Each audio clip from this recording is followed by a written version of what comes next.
ଧୁ ଧୁ ଖରାବେଳ ଆଜି 50 degree Celsius ରହିଛି ଆନନ୍ଦପୁର ସହରରେ। ହଠାତ୍ ନିଆଁ ଲାଗି ଜଳି ଭସ୍ମୀଭୂତ ହୋଇଯାଇଛି ଧାନ ବଦାଡ଼ି। ଫକୀରପୁର ୱାର୍ଡ ନମ୍ବର 10ର ଅଶୋକ ସାହୁଙ୍କର ଧାନ ବଦାଡ଼ିରେ ନିଆଁ ଲାଗିଛି। ନିଆଁ କେମିତି ଲାଗିଲା ତାହା କେହି ଜାଣିନାହାନ୍ତି।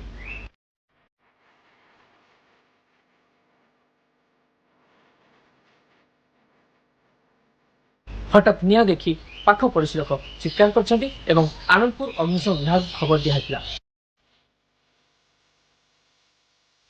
ଆନନ୍ଦପୁର ଅଗ୍ନିଶମ ବିଭାଗର ଗାଡ଼ି ତତ୍କାଳ ବାହାରିକି ଆସିଥିଲେ ସତ, କିନ୍ତୁ ରାସ୍ତାରେ ଏତେ ମାତ୍ରାରେ ଯେଉଁ ଫେବର କାମ ହେଉଛି, ଫେବର କାମ ପାଇଁ ବାଲି କୁଳକ ଅଛି, ଯାହାଫଳରେ ଗାଡ଼ି ଠିକ୍ ସମୟରେ ସେ ପହଞ୍ଚି ପାରିଲା ନାହିଁ।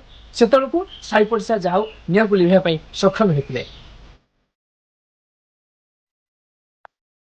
ପରେ ପରେ ଅଗ୍ନିଶମ ବିଭାଗର ଅଧିକାରୀମାନେ ଏବଂ ତାଙ୍କ ଗାଡ଼ି ଆସି ପହଞ୍ଚିଲା, ନିଆଁକୁ ଲିଭାଇବାରେ ଆୟତ ହୋଇଛି, କିନ୍ତୁ ସେତେବେଳକୁ ଲକ୍ଷ ଦେଢ଼ ଟଙ୍କାର ସମ୍ପତ୍ତି ଜଳିପୋଡ଼ି ଛାରଖାର ହୋଇଯାଇଛି।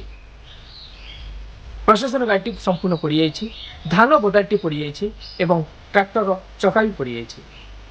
ନିଆଁ କେମିତି ଲାଗିଲା ତାହା କିଛି ଜଣାପଡ଼ିନି। ଆନନ୍ଦପୁର ଫକୀରପୁର ସତ୍ୟଦାସଙ୍କ ରିପୋର୍ଟ, OTN TV।